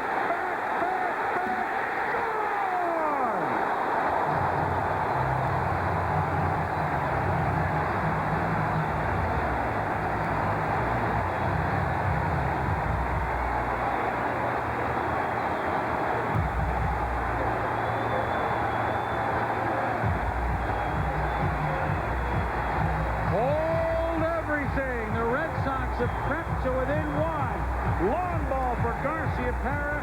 9 ribbies for him in this series. It's a 4-3 game. Fastball down the middle. Garcia Parra hits it just the way it was thrown. Hard. Way out there. Over that left center field. Mike Jackson reacts. Just didn't get on top of the ball. Mike Stanley to Vizquel. Long throw over to Rich Sexton, who's come in defensive purposes for Tomey, and there's now 2 outs. The other RBI in this game was a ground out by Garcia Parra, so he's driven in all 3. That's 10 for the series, but Boston still has to figure out how to get 1 more run. Again, that homer, the second one by Ramirez. Yeah, and you're going to eventually have players like Garcia Parra that are going to say phooey to a jinx. They're going to be strong enough mentally, tough enough, that they're not going to worry about what everybody else thinks, and this may be the ball club that does that. Certainly if they keep Mo Vaughn here, you know, Nomar doesn't care about any jinx. Troy O'Leary trying to get on. Charlie Nagy hoping that Jackson can close this thing and make Charlie 5-0 lifetime at Fenway against the Red Sox. O'Leary 0 for 3 and now is down to his last strike. Well, that's one thing about Mike Jackson. He does come right at you. Huge at bat here for Troy. He's got to somehow choke up with that bat and battle this count back to even and try to somehow get on base. I mean, if he gets on base, you're in that situation now that... Up the middle, Vizquel, Sexton, and the Indians have grabbed a 2-1 lead. Charlie Nagy wins it. Mike Jackson with a nail-biting save, if you will. Garcia Parra's home run, 2-run shot, not enough. Say this about the Indians, they've come in here and they've regained home field, and a pitching performance by a guy you forget to talk about when you name the big pitchers in the American League, Charlie Nagy. Well, Charlie Nagy does what he's done his whole career. He's picked his ball team up, sunk the ball extremely well. Great defensive game by the Indians. Not a lot of offense by either club. Big home runs, 4 of them on the game. And failure of Dennis Eckersley to keep that 2-run deficit with a big home run by Ramirez really turned out to be the key in the ballgame. We were treated to Nagy and Saberhagen battling, but we were also treated to Manny Ramirez' pair of home runs, 4 long balls in all for Cleveland, who had many a hero. Sports Center coming up next with Bill Pito and Bob Lee. This has been a presentation of ESPN, the worldwide leader in sports. We have had fun in this series. We'll see where it goes. The decision's coming for Jimmy Williams. Do you start Pedro in Game 4? But as we leave Fenway with the final, Cleveland 4, Boston 3. For Ray Knight, I'm Chris Berman. We saw heroes.